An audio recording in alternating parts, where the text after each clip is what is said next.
So that brings us to a few weeks ago, which is the 2014 annual meeting.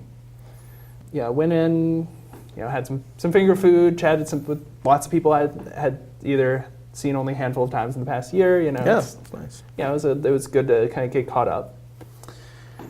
Then I picked up the annual meeting minutes from the last year, which every year has to approve the meeting minutes from the previous year. Right. And I have read a lot of annual meeting minutes because I wrote my master's thesis on the history of the VSECU, Vermont State Employees Credit Union, which consisted of a lot of reading board meeting minutes and a lot of from mid-1940s to the mid-1970s, and annual meeting minutes. And from those minutes, you were able to sort of reconstruct what was happening within the institutions at that time. That was a lot of work, but I am after that process, I am both very familiar with annual meeting minutes and very appreciative of their importance and value as a historic document. Because what it does is it communicates what happens, what decisions were made, what was important, and where there were controversies, where there was disagreement. And in order to, from looking back 50 years, that's important, but even looking back 1 year or 2 years, where if you're a member trying to decide who you want representing you, those documents, the annual meeting minutes, are the resource available to show you kind of the decisions and positions taken by your leadership. So I sat down, I picked up the minutes, started reading through them, and then I realized that they had purposefully omitted basically all of the useful information about the whole debate and vote at the previous annual meeting. They simply mentioned that they give the text of the resolution, mention that it was voted on, and that's it. There's no mention of how the outcome of the vote, and more importantly, there was no mention of how the board members voted. And to me, this omission was Orwellian. Like in George Orwell's 1984, he who controls the past controls the future.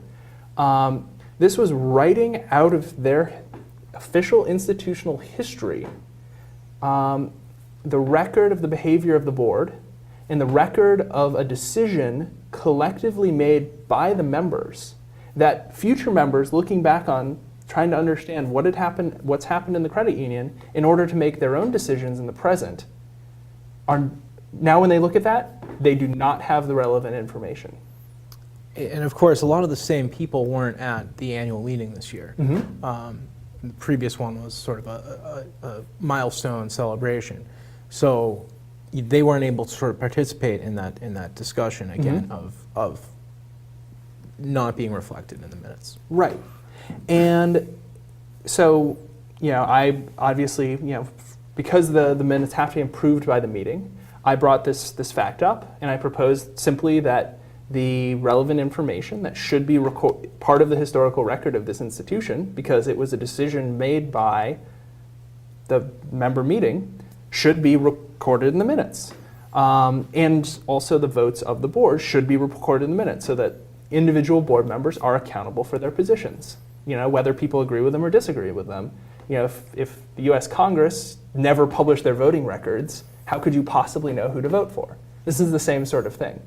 And when the vote happened, there was a voice vote. It was indeterminate as to who won that vote. So they went to hands, and it was narrowly defeated with all the board members except for you voting against it.